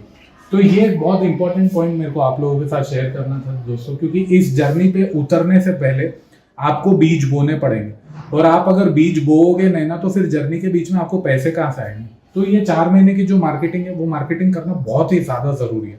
तो वो वर्कआउट हुआ दोस्तों, और फिर जर्नी के बीच में मेरे को एक प्रोजेक्ट आया। मेरे को एक प्रोजेक्ट, बड़ा प्रोजेक्ट जैन में आया, एक इलेक्शन कैंपेन का, आप लोगों ने देखा था वो। मेरे को एक 100 वीडियोस का प्रोजेक्ट आया। अभी मैंने रिसेंटली 2 हॉस्पिटल के लिए कॉर्पोरेट फिल्म की। तो जब मैं ये कॉर्पोरेट फिल्म करता हूँ दोस्तों, मैं क्या करता हूँ, मैं टीम हायर करता हूँ और फ्रीलांसर्स को हायर करता हूँ, काम करवाता हूँ, और फिर प्रोजेक्ट खत्म हो जाता है, फिर से मैं मिलियन व्यू पे शिफ्ट हो जाता हूँ। फिर हर प्रोजेक्ट को मैं ऐसे ही करता हूँ दोस्तों, मैं फ्रीलांसर्स को हायर करता हूँ प्रोजेक्ट वाइज बेसिस, और वो टैलेंट को हायर करके फिर मेरा प्रोजेक्ट कंप्लीट करवाता हूँ उनसे, और फिर बैक टू बिलियनर बनने का जो मेरा जो बड़ा प्रोजेक्ट है, वहाँ पे मेरी इन्वेस्टमेंट लग जाती है। लेकिन पैरेलली इसमें मैंने क्या किया, मैंने भी मेरे स्किल सेट बनाए। अभी ये जर्नी पे आपको मल्टी स्किल सेट बनाने पड़ेंगे, आपको मार्केटिंग भी करनी पड़ेगी, आपको सेल्स भी करनी पड़ेगी, और टेक्निकलिटीज भी देखनी पड़ेगी। अभी जैसे I am good in video editing, तो जो एडिटिंग पार्ट होता है वो मेरे पास रखता हूँ, क्लाइंट कम्युनिकेशन जो पार्ट होता है वो मेरे पास रखता हूँ, क्लाइंट के लिए जो प्रेजेंटेशंस बनाने हैं वो मैं अपने पास रखता हूँ। तो अब ये बहुत इंपॉर्टेंट पॉइंट बोलूंगा दोस्तों कि जब किसी भी आप किसी क्लाइंट को अट्रैक्ट कर रहे हो, तो सबसे पहले आपको प्रेजेंटेशंस बनाकर देना है, प्रेजेंटेशन बनाकर देना है, और फिर समझना है कि आपका जो स्किल सेट है वो जो प्रोडक्ट सर्विस या फिर जो भी आप अपने क्लाइंट को प्रोवाइड कर रहे हो उससे आपके क्लाइंट की ग्रोथ हो रही है या नहीं हो रही है, ये बहुत इंपॉर्टेंट है। तो ये चीजों को समझने के लिए आपके क्लाइंट के प्रति आपको डिटेल्ड में एम्पैथी रखनी पड़ेगी। आज जो मिलियन व्यू की जर्नी है वो यहाँ तक इसलिए पहुंची है क्योंकि मेरे क्लाइंट जो थे उनकी भी ग्रोथ हो रही है। आप लोगों ने देखा कि मेरे को best corporate film of the year का अवार्ड भी मिला, तो दैट मीन्स मैंने पूरी ईमानदारी से मेरे क्लाइंट्स के लिए मेरा बेस्ट वर्क करके मैंने उनको दिया। तो ये एक बहुत इंपॉर्टेंट लर्निंग है दोस्तों इस जर्नी में कि जो भी आपके क्लाइंट है ना, आपको उनको जान डालनी हो, क्योंकि वो लोग पैसा देंगे तो आप अपना जो बिलियनर बनने का ड्रीम है वो फ्यूल इन कर पाओगे। नहीं तो आप लोग पैसे कहाँ से लाओगे? अगर आपके पास इन्वेस्टर नहीं होगा या फिर फैमिली बैकग्राउंड सपोर्ट नहीं होगा तो आप लोग को पैसा कहाँ से मिलेंगे, इन्वेस्टमेंट कहाँ से मिलेगी? तो आपके क्लाइंट ही है जो आपके सपने पूरे करेंगे। तो आपको अपने क्लाइंट्स के लिए ईमानदारी से काम करना बहुत जरूरी है दोस्तों।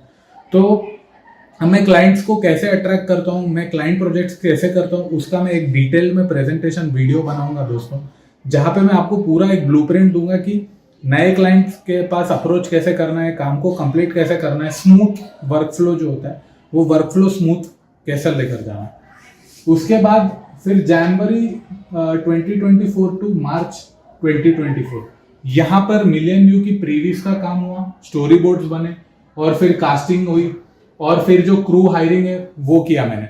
तो जो आप लोगों ने देखा होगा, आप लोग मेरे इंस्टाग्राम पर भी जाके देखिए, जो मेरी मिलियन व्यू की जो क्रू थी वो थी 15 मेंबर्स लोगों की टीम थी जो बिहाइंड द कैमरा काम कर रही थी। मेरे असिस्टेंट डायरेक्टर्स, मेरे कास्टिंग डायरेक्टर्स, मेरे एसोसिएट डायरेक्टर्स, फिर मेरे आर्ट डायरेक्टर, और जो लोकेशन असिस्टेंट्स थे वो, तो पूरा मिला के ऑलमोस्ट 10 to 15 मेंबर्स का मेरा क्रू था। तो जो जनवरी से जो मार्च है वहां पर मैंने मेरी क्रू को हायर किया, और प्लस फिल्म के अंदर जो एक्टर्स एक्ट करने वाले उनकी कास्टिंग हुई। तो मेरे को ऑलमोस्ट 800 to 1000 लोगों की प्रोफाइल आई दोस्तों।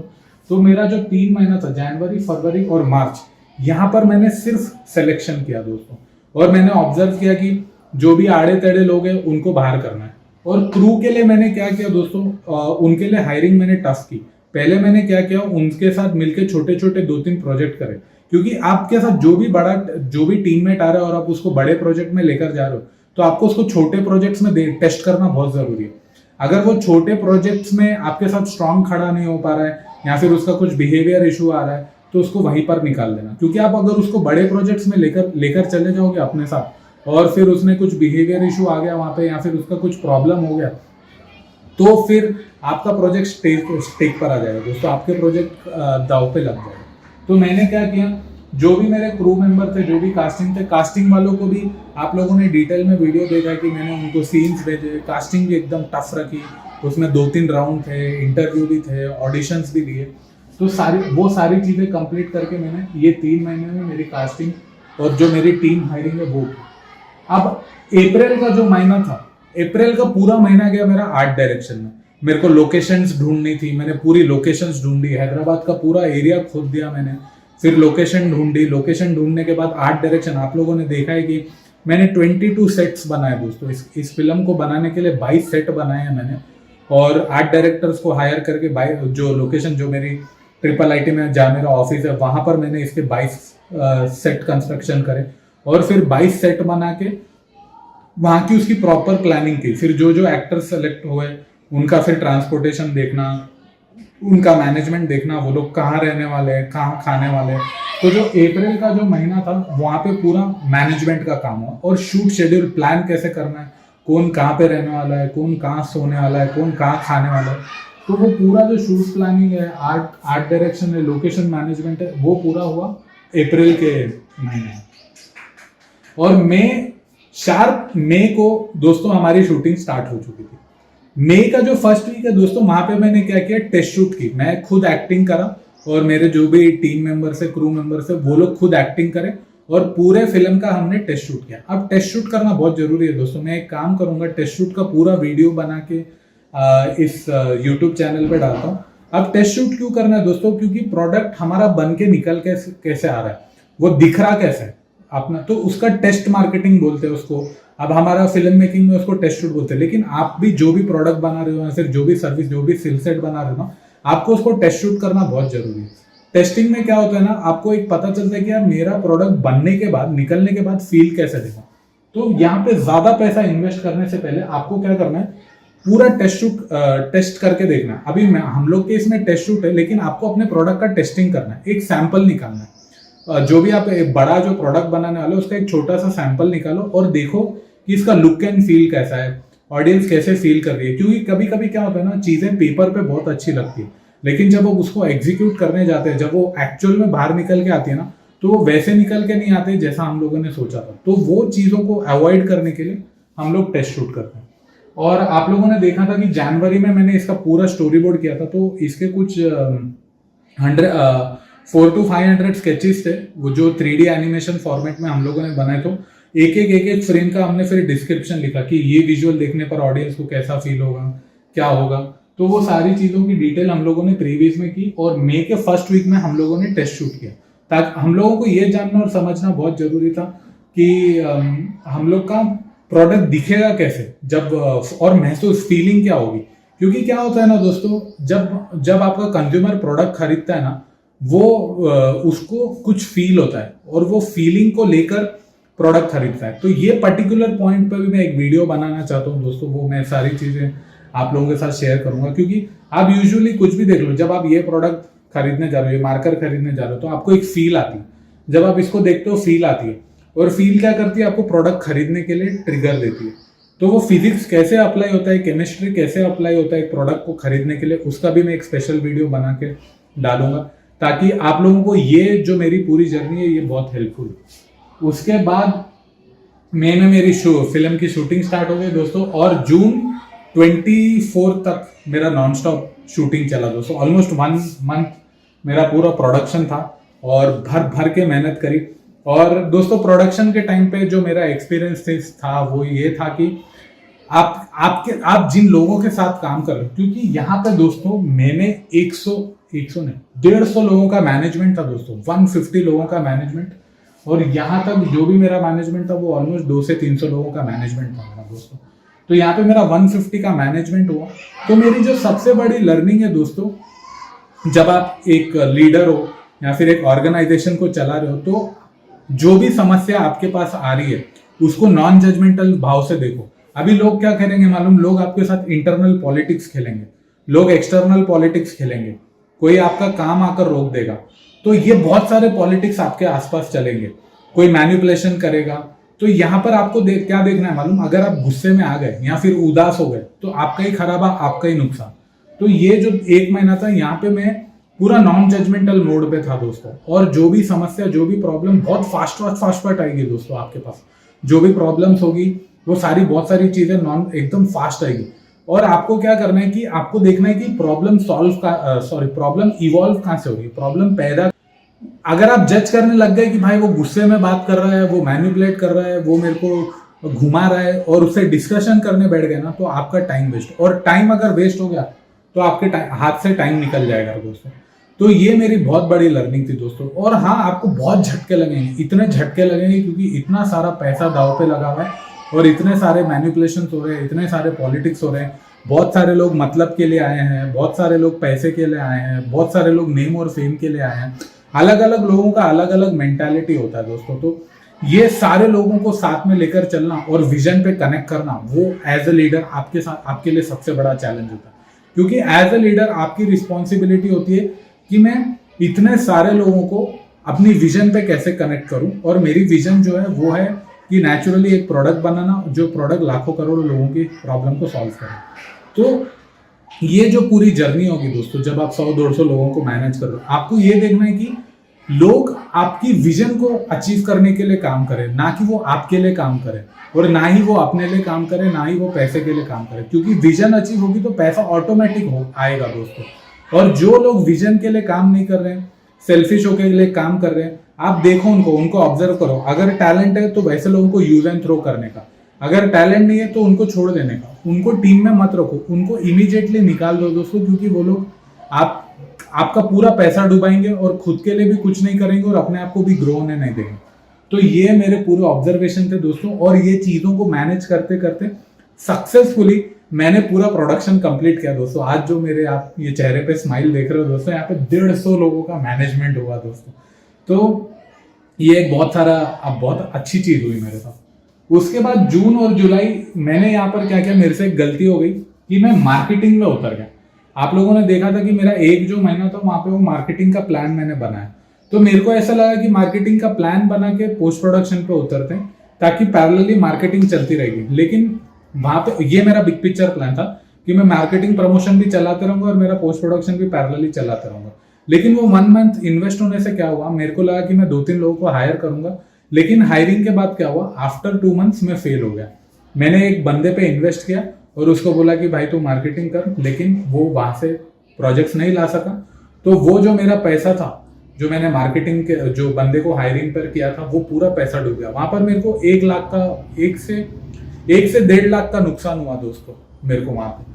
तो वो ये जो मेरा मेहनत थी दोस्तों, जून और जुलाई को जो मैंने मार्केटिंग प्लान बनाया था, मैं सोचा था कि मिलियन व्यू का प्रमोशन करूंगा, वो पैरेलली चलता रहेगा, वो वहां पे कोलैप्स हो गया। और वो मेरा मार्केटिंग प्लान जो पैरेलली चलने वाला था, वो कोलैप्स होने से क्या हो गया, मैं पूरा अकेले हो गया। तो ऑलमोस्ट ऑल अक्टूबर से जून और जुलाई को मैंने मार्केटिंग प्लान बनाया दोस्तों, आप लोग ये रेगुलरली देखते हुए आ रहे हैं। और सितंबर टू नवंबर दोस्तों, ये फिल्म की सिर्फ वीडियो एडिटिंग चली दोस्तों। मैंने आराम से सितंबर अक्टूबर 3 महीना पूरा शिद्दत से मेहनत करी, एक एक फ्रेम को देखा, आराम से देखा, देख देख के पूरी बारीकी से, जितना भी मेरा स्किल सेट है, जितना भी मेरा टैलेंट है। क्योंकि मेरे पास उतना बजट नहीं है कि मैं अलग से एडिटर को हायर करके ये चीज कर पाता।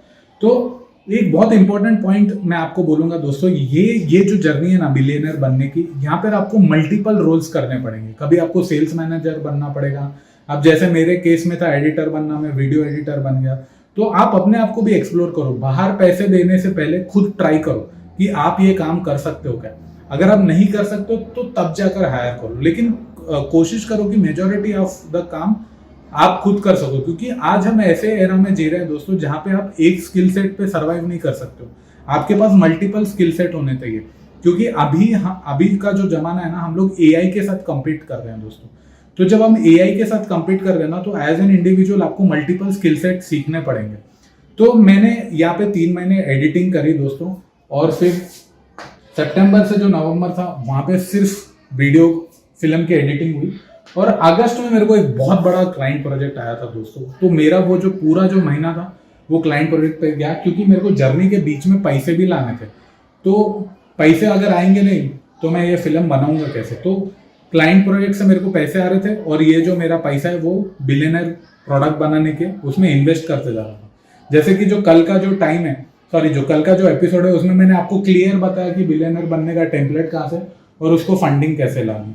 तो बीच बीच में मेरे को क्लाइंट प्रोजेक्ट्स आते रहे, और एडिटिंग भी जब मैं कर रहा था तब मेरे को 4 या 5 प्रोजेक्ट्स आए दोस्तों जर्नी के बीच में।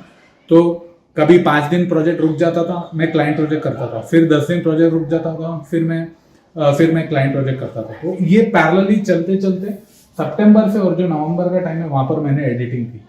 फिर नवंबर एंडिंग से लेके जनवरी फर्स्ट वीक तक दोस्तों, जनवरी पूरा मंथ डबिंग और साउंड डिजाइनिंग का काम हुआ दोस्तों। और डबिंग फिर से करनी थी, तो डबिंग के लिए फिर से मेरे को पूरे जो 65 लोगों की डबिंग करवानी थी दोस्तों, मैंने फिर से रिकास्टिंग की। जिन लोगों की वॉइस अच्छी नहीं आई है, फिर से मैंने हायरिंग की, नए टैलेंट को ढूंढा। तो मैंने फिर से ऑडिशन लिए दोस्तों। वो जो 1 मंथ का टाइम था, मैंने बहुत सारे वॉइस ओवर आर्टिस्ट को सुना, बहुत सारे वॉइस ओवर आर्टिस्ट का इंटरव्यू लिया, उनके वॉइस सैंपल्स देखे, फिर से रिकास्टिंग करके फिर से नए जो वो नए वॉइस एक्टर्स है जो जस्टिफाई कर सकते हैं मेरे एक्टर्स की वॉइस को, ऑन स्क्रीन वॉइस को, उनकी फिर से कास्टिंग करके नए लोगों को हायर करके 65 लोगों की मैंने डबिंग कंप्लीट करवाई दोस्तों। और जो जनवरी का जो महीना था मेरा, वहां पर मेरा पूरा फोले साउंड का और साउंड डिजाइनिंग का काम हुआ दोस्तों। अब जो फरवरी का मंथ है, यानी कि ये मंथ, आज मैं 2025 में खड़ा हुआ हूँ दोस्तों। आज का जो मेरा ये जो महीना है, यहाँ पर मेरा पूरा म्यूजिक डायरेक्टर को सिलेक्शन में करने का। तो अभी 20 दिन से मेरे को, जैसे कि मैंने बोला कि मैंने फिर से हायरिंग की, मेरे को 100 लोगों की प्रोफाइल आई, और 100 लोगों की प्रोफाइल आने के बाद मैंने एक लड़के को सिलेक्ट किया दोस्तों जो चेन्नई से है। आज मैंने उसको कॉल करके कंफर्म किया, तो अभी मैंने उसको प्राइवेट लिंक भेजी है मेरी मूवी की, वो मूवी को देख रहा है, रिव्यू करा है, और वो इवनिंग तक मेरे को अपडेट करेगा। अगर वो आज मेरे को इवनिंग तक अपडेट कर देता है और कंफर्म कर देता है, तो फिर मैं चेन्नई निकलूंगा और वहाँ पर म्यूजिक कराऊंगा। तो मेरी जो जर्नी है दोस्तों, ऑलमोस्ट ऑल दिल्ली के लोगों ने इस प्रोजेक्ट में काम किया है, मुंबई के लोगों ने काम किया है, तो ऑलमोस्ट ऑल मैंने मल्टीपल टैलेंट्स को काम दिया दोस्तों। ये बिलियनर बनने की जर्नी में सबसे अच्छी चीज क्या हुई दोस्तों, मैंने ये जो जर्नी है दोस्तों, पिछले 1.5 साल की जर्नी दोस्तों, मैंने ऑलमोस्ट 500 लोगों को अपॉर्चुनिटी दी दोस्तों। 500 लोगों को मैंने अपॉर्चुनिटीज दी मेरे क्लाइंट प्रोजेक्ट्स के माध्यम से।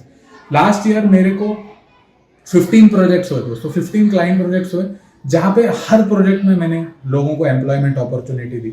फिर मिलियन व्यू पे 300 लोगों ने काम किया है दोस्तों। तो एक बंदे के गिव अप नहीं देने से दोस्तों 500 लोगों को रोजी रोटी मिली, पैसा मिला, भले चाहे 1 दिन के मिला, 1 महीने के लिए मिला, 2 महीने के लिए मिला, लेकिन मैंने जब अपने आप को पुश किया तो मैंने इतने सारे लोगों के लिए अपॉर्चुनिटी क्रिएट की। तो as a entrepreneur and as a visionary of this journey of becoming a billionaire, मेरी आप सभी से रिक्वेस्ट है कि आप वो छोटे बिजनेस और छोटे जॉब से निकलिए, क्योंकि आज की तारीख में इंडिया को एंटरप्रेन्योर्स की जरूरत है दोस्तों, एम्प्लॉयमेंट अपॉर्चुनिटी क्रिएट करने वालों की जरूरत है। अगर हम लोग ये सारे लोग इस जर्नी पर निकलते हैं तो हम लोग कई सारे लोगों के लिए एम्प्लॉयमेंट अपॉर्चुनिटीज क्रिएट कर सकते हैं दोस्तों। तो ये एक बहुत इंपॉर्टेंट पॉइंट मेरे को आप सभी को बोलना है दोस्तों, इसीलिए मैं इस जर्नी पर निकला।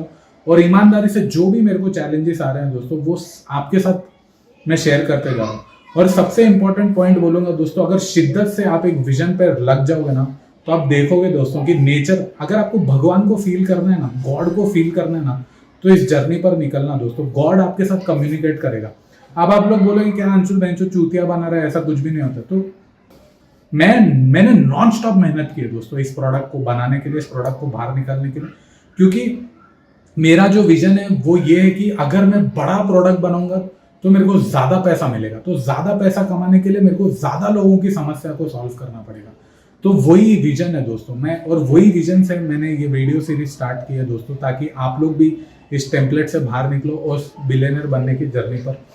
बिलियनर बनने की इस जर्नी में दोस्तों सबसे इंपॉर्टेंट है आपके इंटेंशन, कि आपकी नीयत क्या है। आपकी नीयत साफ होनी चाहिए दोस्तों। गीता में भी यही लिखा, मैं बार बार बोल रहा हूँ, गीता सुनो दोस्तों। हिंदुइज्म इज अ साइंस दोस्तों, it is not a religion. वो धर्म नहीं, it's a science, it's a pure science, physics and chemistry दोस्तों। अगर आप शिवा एलिमेंट को समझ जाओगे ना, तो आप क्वांटम फिजिक्स आसानी से समझ जाओगे। अगर आप कृष्णा एलिमेंट को समझ जाओगे ना, तो आप साइंस आसानी से समझ जाओगे। तो बहुत सारी चीजें हैं दोस्तों जो इनडायरेक्टली यही हिंदुइज्म में कम्युनिकेट की गई है। तो जब भी आप बिलियनर बनने की जर्नी पर निकलोगे, आपको अपनी नीयत साफ रखनी। जो भी प्रोडक्ट, सर्विस या फिर स्किल सेट आप बनाने वाले हो ना, आपको इंटेंशन साफ रखना। अगर आपकी नीयत में खोट रहेंगे तो आप लोग, मैं बोल रहा हूँ, मैं जो लौड़े लग जाएंगे सब लोगों के। अगर आप यही इंटेंशन से जाओगे ना, मेरे को तो पैसा कमाना है, गाड़ी में घूमना है, मेरे को लड़कियों के साथ घूमना है, मेरे को बकचोदी करनी है, अगर ये माइंडसेट रहा ना, तो ये जर्नी पे मत निकलना दोस्तों। नीयत साफ होनी चाहिए। अगर आपका इंटेंशन साफ है ना, तो मैं बोल रहा हूँ आप गॉड की प्रेजेंस इस बिलियनर बनने की जर्नी पर फील करोगे दोस्तों। मैंने फील करी है दोस्तों, क्योंकि ऐसा सिचुएशन था। प्रोडक्शन के बाद मेरे पास पैसे खत्म हो गए थे दोस्तों। जैसे मेरा ये जब 150 लोगों का मैनेजमेंट हुआ ना, मेरे पास पूरे पैसे खत्म हुए थे। तो मेरी किस्मत को, मेरे को अगस्त में इतना बड़ा प्रोजेक्ट आया, फिर से मैं कम बैक माना। फिर मेरे को अक्टूबर में एक बड़ा प्रोजेक्ट आया, फिर नवंबर में एक बड़ा प्रोजेक्ट आया। अभी भी मैं 2-3 दिन से मैं कर रहा हूँ। मेरे को जनवरी में, मेरी मार्केटिंग बंद है दोस्तों। आप लोग ये जर्नी को देख रहे हो, मेरी 1 साल से मार्केटिंग बंद है। मैं अकेला निकला हूँ इस बैटल पे। तो वो बोलते हैं ना दोस्तों, जब आप जिद पे उतर जाते हो ना तो पूरी कायनात, पूरा यूनिवर्स आपकी जिद को पूरा करने में आपके साथ खड़ा हो जाता है। तो वो चीज हुई दोस्तों, मैं जिद पे उतर गया, चाहे कुछ भी हो जाए, चाहे मैं फेल हो जाऊं, चाहे मैं बिलियनर नहीं बनूं, लेकिन मैं ये प्रोडक्ट को कंप्लीट करूंगा दोस्तों।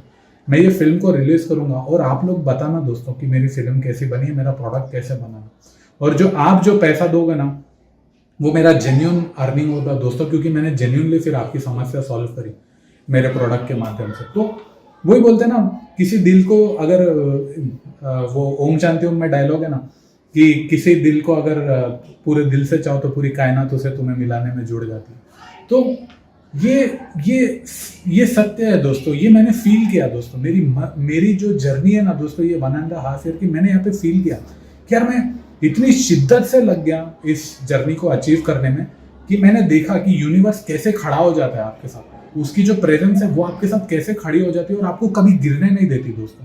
तो मैं सच बोल रहा हूँ दोस्तों, अगर आपको गॉड को एक्सपीरियंस करना है ना, ये गॉड एलिमेंट बोल लो, आप इस जर्नी पर निकलना और अपनी नीयत साफ रखना कि यार मेरे को जेन्युइनली मेरे प्रोडक्ट के माध्यम से लोगों की समस्या को सॉल्व करना है, मेरे को हेल्प करनी है लोगों को। वो नीयत से निकलोगे ना तो यूनिवर्स आपके साथ खड़ा हो जाएगा दोस्तों, ये रखना। और अगर आपकी नीयत में खोट रही, इमेजिनेशन का बोलूंगा, विजुअलाइजेशन का बोलूंगा, अगर 24 घंटे यहाँ पर ये चलते रहा, मेरे को तो बेंचो नाचना है, बकचोदी करना है, कार खरीदना है, घर बनाना है 100 करोड़ होने के बाद, यही 24 घंटे आपके दिमाग में चलते रहना, तो आप अपने विजन से भटकते रहोगे दोस्तों।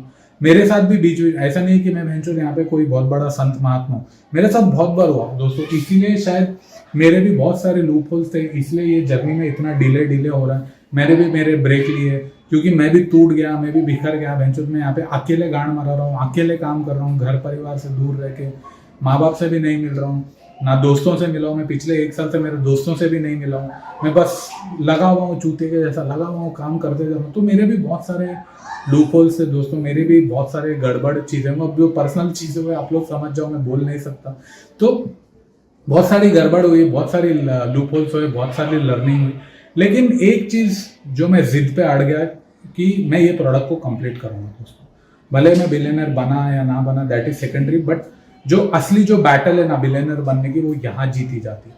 तो आपको यहाँ पे क्लैरिटी रखनी कि मैं प्रोडक्ट लोगों की प्रॉब्लम को सॉल्व करने के लिए बना रहा हूँ, और आप जो भी एक्शन लोगे ना, वो आपका एक्शन आपकी विजन के साथ अलाइन होना बहुत जरूरी है। अगर आपका एक्शन आपकी विजन के साथ अलाइन नहीं हो रहा है तो वो एक्शन लेकर कोई फायदा नहीं है दोस्तों।